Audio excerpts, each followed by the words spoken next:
Yeah, so I'm just gonna show how to um, do an enterprise data gateway installation. Now, when we talk about enterprise, we're talking about um, a situation whereby an installation that requires a cluster, right? So, and that's what I want to do today. First, the first thing you need to do is just to download the gateway. Yeah, you just download the gateway and you get that from Power BI, powerbi.com. Just go there and of course just sign in. Just sign in. And when you sign in, oh yeah.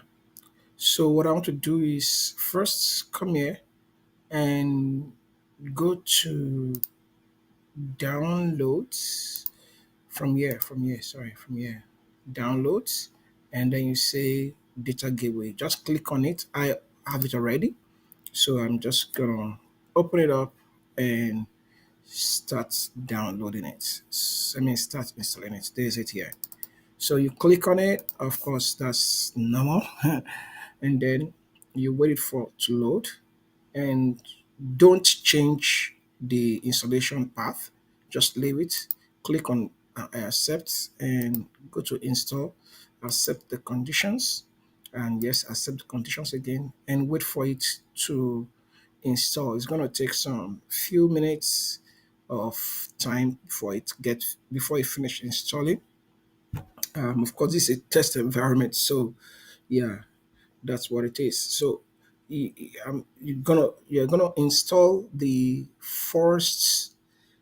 the first installation on one server, and then I'm gonna do the second installation on another server. So and that's gonna be like a cluster. So the other one's gonna be like a failover server, so that when one is down, the other one can can start up, or you can dedicate one for maybe direct query and dedicate the other one for refresh. But I'm just showing how to do the installation of on-premise data gateway standard mode. All right, don't forget you should download the standard mode actually. So at this point, when you come to data gateway, it will take you to the website. So you're supposed to be using standard mode because you are doing, an enterprise class installation. All right. So let's wait for you to finish installing. Yeah, and accept it again, and that's it. So it's gonna ask you for the email you're gonna use. I suggest that you use a service account here. You know, if you are doing it at an enterprise level. So I'm gonna look for my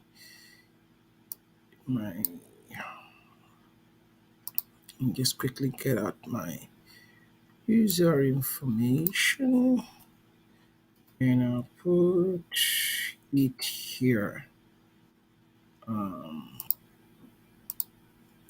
Yeah, so I'm gonna sign in and it will bring me to Azure Active Directory, authentication login, and then I will log into it. And then once it is logged in, it will ask you if you want to register. So, that's the next thing to do, just say register. But if you are trying to migrate from an older version or a pre-installed one to other ones, you can use the migrate information. But right now, I'm doing a fresh installation. So I click on next. Okay, so I need to give my data gateway a name, right? And just gonna pick the name I want to use for this. Okay. Um,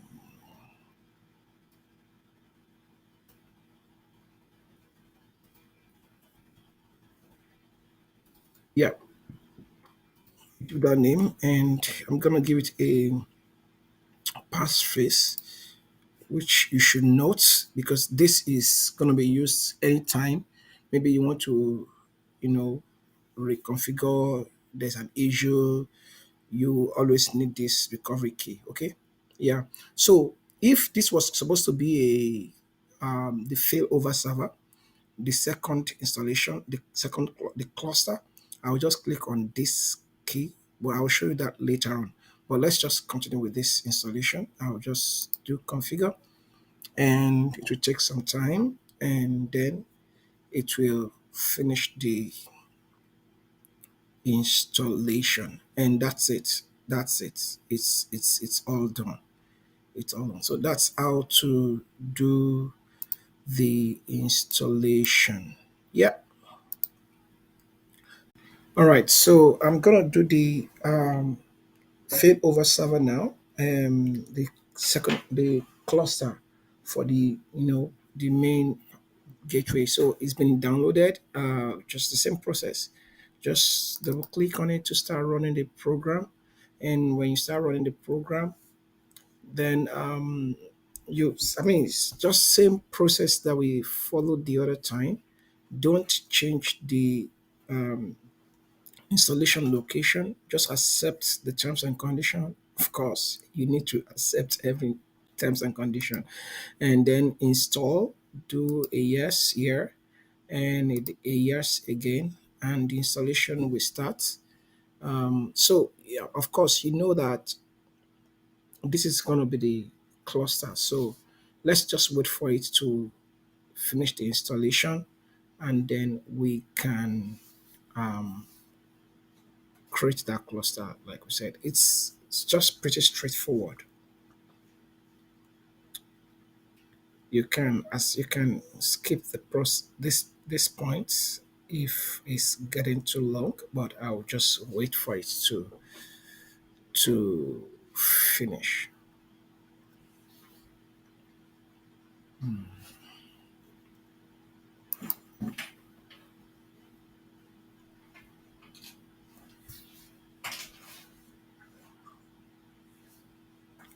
Yeah, it's almost done. It's gonna be ready in few minutes. So just wait for me for it to finish the installation, and then we can add it to the cluster as need be.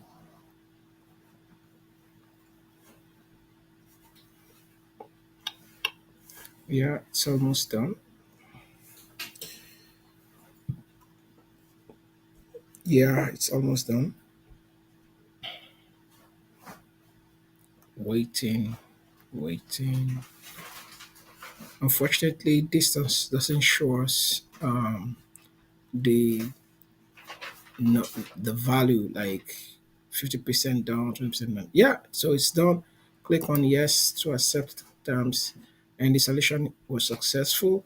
So the next thing you need to do is to, of course, sign in using your um, service account, and that's what I'm gonna do right now. So I'm gonna enter the service account. Let's see, and then I'm gonna click sign in, and if you take me to AAD, where okay, yeah, I'm just gonna add all these things to it because it's uh, it's needed. I'm just gonna add just two of them. Yeah, don't worry about that. Say yes. Okay, I can close this and just try to sign in again. Sometimes it does that. Oh man, yes, I had this. Okay, yep. So I'm gonna sign in with that same account, SNX, and it gives me the point where I was sign in. So I'm gonna do this, sign in. I'm just gonna sign in. I'm going to register a new gateway on this computer. Say next. And this is going to be part of a failover. This is going to be part of an existing gateway. So I'm going to click this. This point is very, very important. And I'm going to look for that one, which is this one. I'm gonna give this gateway name, which is here. I just DJ 31. Yeah, and that's what I'm gonna call it. Gonna enter a recovery key, which I have somewhere stored. I'm gonna enter it. Oh no. Yeah. So you see that it sees it or automatically it has seen the first installation, and I'll click on configure. And once I click on configure, it's gonna do some background processes, and then it's gonna add it. And voila, we're done. That's it. Everything is complete. And so that's how to do an enterprise class gateway installation called the standard mode, and it's on a and it's using a failover server like in clusters. So if you have more clusters, you can also add them just the same way I did this. All right. If it's helpful to you, come on, give it a like and a thumbs up. Thank you, and have a great one. Yeah. Bye.